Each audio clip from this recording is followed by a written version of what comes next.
I'm Christina, one of NASW Washington's Legislative Action Committee members, here to talk to you about how to use the state legislative website to find information about a bill and participate in legislative advocacy, like taking a position on a bill or testifying in a hearing. The website is leg.wa.gov. That's leg.wa.gov. When you first come to the website, you would click on this tab, Bills, Meetings, and Session. And if you click Go to Bills and scroll down, I just want to show you that there's all kinds of ways to search for bills. You can search by topic or search by sponsor. But going back to this main tab, really the most common way is to know the number of the bill and to search that way. It defaults to this legislative biennium. If a bill is from a prior biennium, you just select and click search. So this is House Bill 1939 that NASW worked to help pass in 2024. You can see there's a lot of information here. It tells you who the bill sponsors were, under bill history, everything that had to happen for this bill to pass, including every time it had a public hearing, which is a really critical opportunity for us to provide public comment. Under available documents, that's where you find the text of the bill, the actual bill language, and bill reports is a summary explaining what that language is accomplishing. So you would always select the bottom option because that's the most recent version. So this is what the actual language of a bill would look like. And this is an example of what a bill summary report looks like. There's also always a fiscal note that tells you if there's any cost associated with a bill. And under available videos, this is TVW, Washington's Public Affairs website.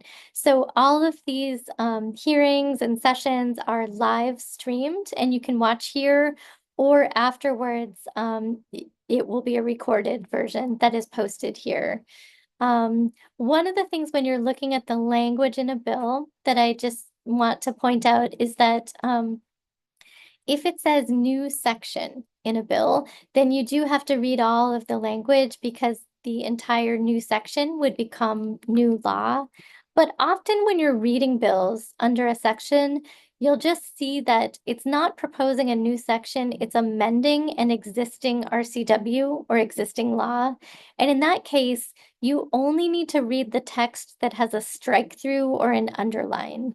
So a strike through is proposing to remove text from an existing law, and an underline is proposing to add text to an existing law. I'm going to show you an example from this legislative session, House Bill 1234, that NASW is working to support related to the Social Worker Advisory Committee. And because it's a bill that is in progress this legislative session, you can click Get Email Notifications and sign up so that every time the bill has a hearing or something significant happening, you are alerted. You can also click Send a Comment on this bill to your legislators. It is going to ask you to enter your residential address. In this case, I'm using NASW's address. And when you do that, and then you click Verify District, it's going to show you your legislative district and your 3 elected officials. You click to send this email to all of them, asks if you want a response. You enter your contact information, whether you're supporting or opposing the bill, and your comment up to 5,000 characters, and then you just click Send Comment. So it's that easy, and it's really important that your legislators hear from you and other people in their district. It's also important if bills are scheduled for public hearings, you can take a position or testify, and that information goes to the members of that committee that are considering whether or not to pass the bill. So you would click Sign up to testify or submit written testimony. In this example, it shows you the bill is scheduled to be heard by the Healthcare and Wellness Committee on January 22nd at 1:30. and it asks you what type of testimony do you want to provide. You can testify in person in Olympia, remotely on Zoom. You can simply have your position noted for the legislative record, or you can submit more detailed written testimony. Anytime there's a hearing coming up like this, you can click See Who Signed In for this agenda item, and you can see signed up to testify and what position that person is planning to take. You can also see who's not testifying but asked to have their position noted. And this is how you would do that if you just want to note your position. It's as simple as that. Select it and submit it.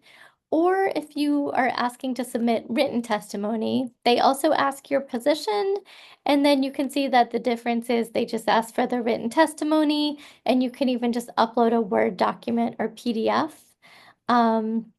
This is what it looks like when you sign up to testify.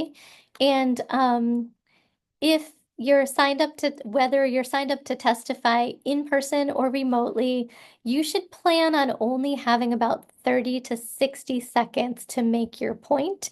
They will tell you the exact amount of time that you're going to have at the start of the hearing. Sometimes it can be as little as 30 seconds. It is a hard stop, so it's important to say the most important information up front. You want to say your name and your relationship to the bill, if any, and or your interest in the bill, and then clearly state your position on the bill. Do you support it or oppose it before giving the rest of your testimony? For me, I like to write my testimony out and time myself because 60 to 90 seconds goes by so quickly. Sometimes you may not get to say everything you want, or if there's too many people signed up, especially if you're not there in person, it's possible you won't have a chance. In that case, you can always submit written testimony in addition to testifying or instead of, and you can do that for 24 hours after the start of a hearing. So even when the hearing's over, you can submit that written testimony. I do want to just encourage social workers to get involved in this way. We have such deep and nuanced information that we bring about these topics, and it's really important for lawmakers to hear from us and hear our point of view. So good luck in your advocacy efforts.